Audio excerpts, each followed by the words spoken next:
Hey, Teach. I see you're as stony-faced as usual. I can't tell if you're feeling resigned or if you're just lost in thought. Or maybe you simply don't care about anything that's going on. Oh, sorry. I really didn't mean to be rude. I just find you fascinating. Actually, there's something I'd like to talk to you about.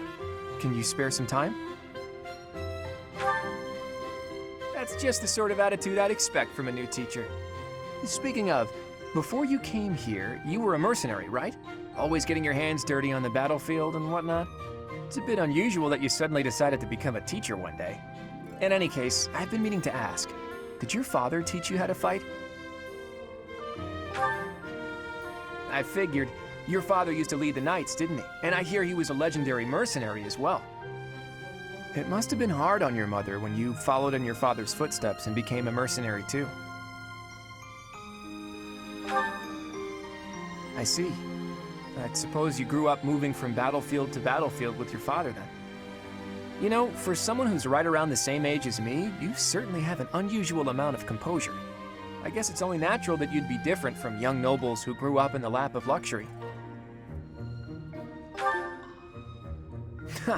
Well, even so, I am heir to House Regan, the leading family of the Alliance.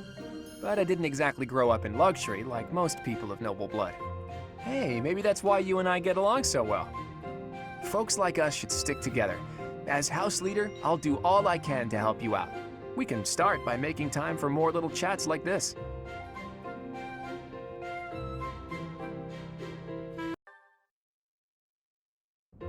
Hey, Teach, hold on a minute, okay? I'm gonna have this cleared up in no time.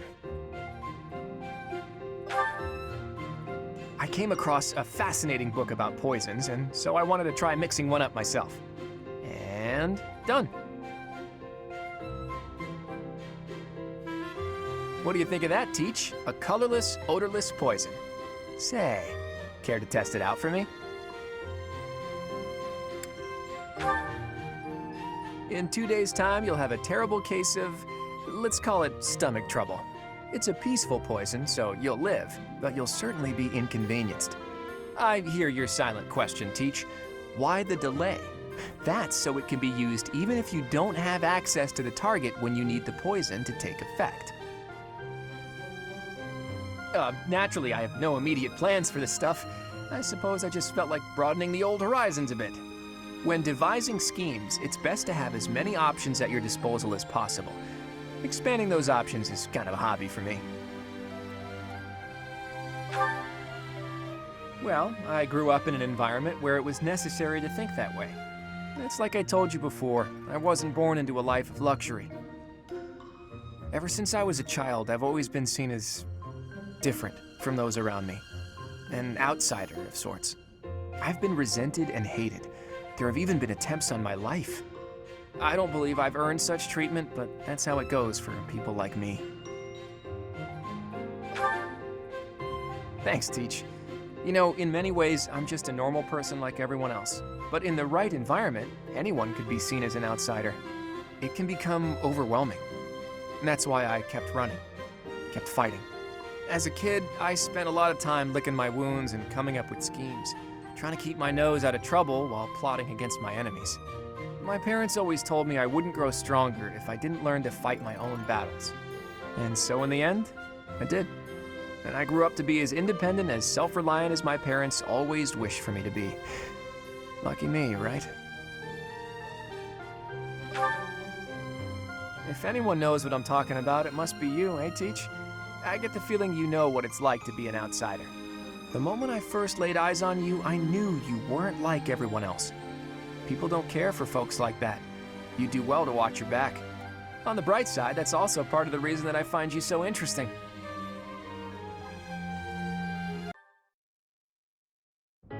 Hey, Teach, do you believe in gods?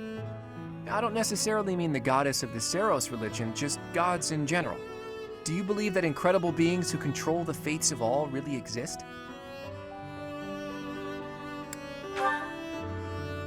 Yeah, I didn't think so. I never used to believe in that sort of thing either. I've always hated the idea of praying to a god. After all, you can only really rely on yourself. I still believe that. You can't win a war by leaving your fate in the hands of a god. Only tangible facts can really decide a war. Which side has the most troops, the best tactics, the better organization and planning? Of course, miracles can happen, and by that I mean things that are completely outside of your control. Things that only seem to add up if you believe in the concept of fate. Things like, well, like meeting you, for example. You just seem sort of impossible. I think everyone would agree with that. You can wield the sword of the Creator, you're a tactical genius, and you have this strange ability to earn the trust of anyone you cross paths with. Before I met you, I never imagined that it was possible for someone like you to exist. And yet, now that I know you, your presence in my life has quickly become invaluable. In fact, it's hard to imagine making my dreams come true without your help. Because of that, I can't believe for a second that our meeting was just a coincidence. That means it must have been fate. Maybe it was a miracle, or maybe some god empathized with me in my dreams. Again, I don't mean the goddess of Fodlan, though I suppose it may be hard for you to grasp what I'm talking about. People all over the world have different ideas about who or what the gods are, right? Even in distant lands across the ocean or over the mountains. They have gods who see the world as a whole, who don't care about Fodlan's borders, who don't meddle in our affairs, who don't grant life or take it away. And maybe, sometimes, they'll make a miracle happen. A god like that, that's the sort of god I think I could believe in. Careful, Teach. You'll anger the followers of Seros if you say things like that. I'm just speaking my mind, that's all. I think people should be free to believe in whatever gods they want. If a person believes in a god and that god becomes a support system for them, that's a good thing. That's what a god should be. Anyway, maybe I've overstepped a bit. I knew you'd understand. In any case, let's keep this conversation between the two of us, yeah?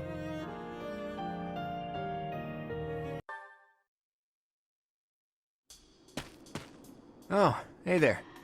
What are you doing up at this hour?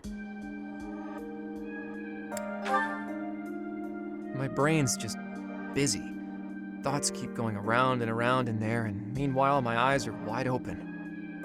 At times like this, I like to gaze up at the stars to clear my head. I've been that way since I was a kid. Looking up at the big starry sky makes my dreams feel small, which makes it feel like I can actually make them come true. I didn't believe in gods when I was a kid. Maybe that's because the night sky took their place for me. Hey, Teach, will you talk with me a while? I bet you figured this out, but I wasn't born in Fodlan. Where I come from, the people of Fodlan are looked down on as cowards. Technically, that cowardice runs in my veins. On my mother's side, anyway. That's why the people who were around me when I was growing up thought of me as an outsider. But I don't believe the people of Fodlan are cowards. That kind of perspective is just based on ignorance. The person from Fodlan who I know best is my mother. She fell in love with a man from the wrong side of the border and had the guts to leave home to pursue that love. I always threw that in the faces of anyone who tried to make a fool of me. My mother is proof the people of Fodlan aren't all cowards. Just saying that doesn't achieve anything, though. I need to destroy the prejudices that have taken root in my homeland. That's why I came here, to see Fodlan with my own eyes.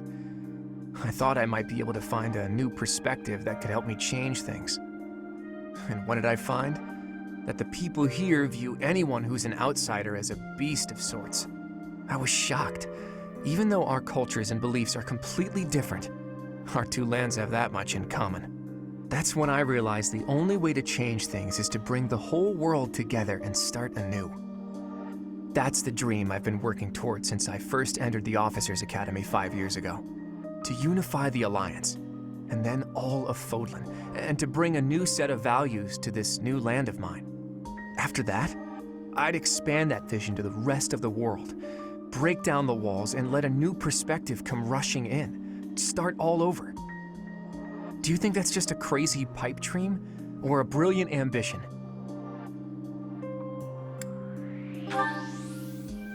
Not too long ago, I would have said it was too much for me to accomplish on my own. But that's not how I feel And that's because I have you on my side now. Lately, I've spent a lot of time thinking about how I wouldn't have made it this far without you. You and me, Teach. We can go anywhere. Do anything. I hope that you always walk in step with me. At least, until the day comes when we can look out at the peaceful world we've built. Together.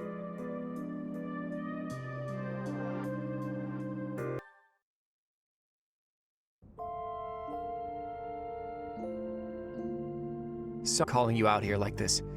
I wanted to talk, just the two of us. First of all, I wanted to say thank you for all your hard work. It seems like our long struggle may finally be coming to an end. The way forward will certainly be rough. Right now, Fodlan is like a newborn, frail and easily upset. If we don't create a new ruling system soon, the Empire and Kingdom will descend into chaos. The coronation ceremony is the first step. Only then will Fodlan truly be a single, united land. I'm sorry that I won't be by your side at such an important event, but I'm certain you'll do great. I must return to my homeland. As for ruling this new unified land, well, I'll leave that to you. The Fodlan blood that flows in my veins. I've made use of it as best I could. Now I've got to use my other bloodline to change my homeland for the better. I have royal connections there too, insignificant as they may be. It's time for me to struggle all over again and see what good I can do. If I don't change things in both Fodlan and the lands beyond, I'll never set eyes on the kind of world I've dreamed of creating. You're the successor Rhea appointed, aren't you? And now you're also the hero who saved Fodlan. All those people who have nothing to cling to but their goddess, they'll rely on you just like they used to rely on Rhea. You'll be a leader all who are struggling to survive in war-torn lands can look up to. And I want a ruler who can lay down a new set of values for the people. Values that don't exclude anyone for being different. I know it's a lot to ask, but you're the only one who can do it.